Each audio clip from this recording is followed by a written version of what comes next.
السلام علیکم دوستوں. پچھلی ویڈیو میں ہم نے بات کی تھی الیگزینڈر دا گریٹ کی، اور اس ویڈیو میں ہم بات کریں گے great ruler of the time Ashoka the great کی. تو شروع کرتے ہیں دوستوں.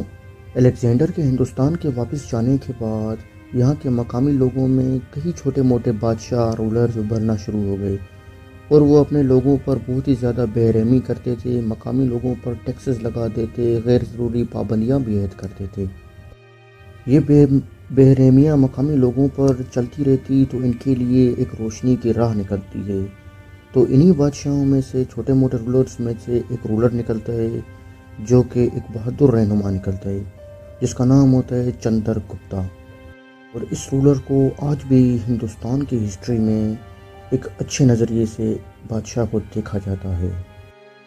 اس نے اپنی کنگڈم کو عام لوکل بادشاہوں کی طرح نہیں چلانا چاہا، بلکہ یہ اپنی ریاست کو ایک بہترین ریاست بنانا چاہتا تھا. وہ اپنی گورنمنٹ پر بہت زیادہ توجہ دیتا، جس میں عام لوگوں کا بھی بہت زیادہ خیال رکھا جاتا تھا.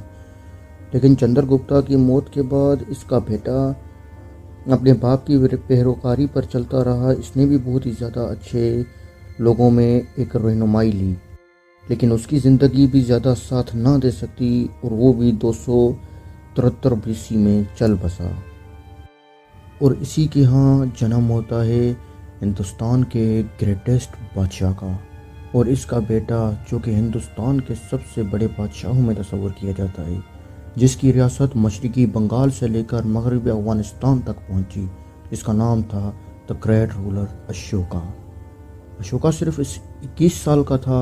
اس کا باپ بھی چل بسا تھا.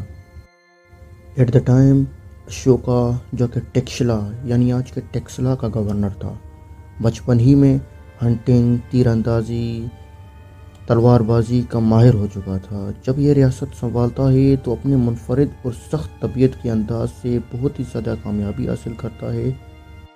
جبکہ انڈین ہسٹورینز تو یہ بھی لکھتے ہیں کہ ہسٹری میں کہ اشوکا ہندوستان کی ہسٹری کا سب سے بڑا بادشاہ، گریٹسٹ بادشاہ گزرا ہے. میں بھی ہو سکتا ہے وہ جو اس نے اپنی ہسٹری کی سب سے بڑی جنگ لڑی تھی، وہ ہندوستان کی سب سے بڑی جنگ ہو سکتی ہے، جس میں اس نے 3 لاکھ لوگوں کو مروا دیا تھا، جس وار کا نام تھا کلنگا وار. آخر یہ وار کیوں لڑی گئی؟ کلنگا وار آخر کیوں لڑی گئی؟ کلنگا وار اصل میں کلنگا ایک پروونس تھا جو کہ اشوکا کے امپیرر میں آتا تھا. ہوتا یہ ہے کہ یہاں کے مقامی لوگ بغاوت کر لیتے ہیں، بہت زیادہ بغاوت موڑ لیتے ہیں، اور اشوکا کو اب لگتا ہے کہ یہ ایریا میری امپیرر سے نکلنے والا ہے، کیونکہ لوگ اس سے بالکل پھر چکے تھے. اشوکا کو کوئی چیز سمجھ نہیں آتی، لیکن وہ 6 لاکھ کا عظیم لشکر لے کر کلنگا کے پہاڑوں میں جا کر پہنچتا ہے. اور اشوکا کے اگینسٹ ایک فوج بھی ہوتی ہے، اور ایک مقامی لوگوں کا بھی بہت بڑا لشکر ہوتا ہے. اور یہاں ہوتی ہے ہندوستان کی ہسٹری کی سب سے بڑی ٹکر، فائٹ، اور جنگ شروع ہوتی ہے. جس جنگ میں 3 لاکھ سے زیادہ لوگ اپنی زندگی گنوا لیتے ہیں.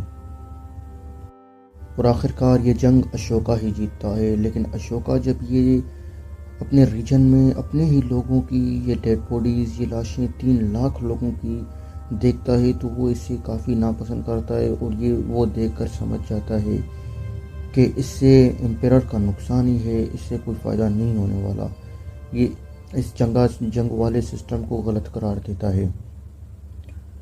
اپنی اگلی ساری لائف میں وار نہ کرنے کا عہد کر دیتا ہے. اس وار کے بعد اشوکا کی لائف بہت ہی زیادہ چینج ہو جاتی ہے، جس میں وہ اپنی آگے کی زندگی میں وار کو ترجیح نہیں دیتا، جبکہ وہ اپنے لوگوں کو یہ درس بھی دیتا ہے کہ آپ نے بھی میرے بعد بھی جنگ نہیں کرنی، کہ ریاستیں تلواروں کی زور پر نہیں چلتی، حکمران کی محبت کے زور پر چلتی ہے. ان کے دل میں لوگوں کے دل جیت کر حکمرانی کرنی ہوتی ہے. اور اپنے آگے کی ساری وہ اپنی رایا کے لوگوں کی خدمت کر کے گزارتا ہے. اور اسی طرح اشوکا نے سارے ہندوستان پر 30 سال سے بھی زیادہ حکومت کی،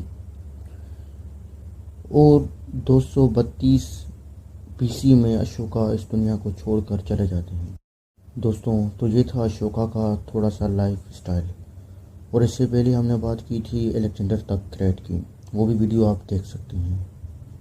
یہ ہماری ہندوستان کی سیریز چل رہی ہے جو کہ ہم اینڈ تک انشاءاللہ دیکھیں گے۔ ابھی تو یہ ہم نے ہندو راجاؤں کی سیریز کمپلیٹ کی ہے، اس کے بعد مسلمز ان انڈین سب کانٹیننٹ میں ہم بات کریں گے۔ Thank you so much, video کو لائک کریں، سبسکرائب کریں۔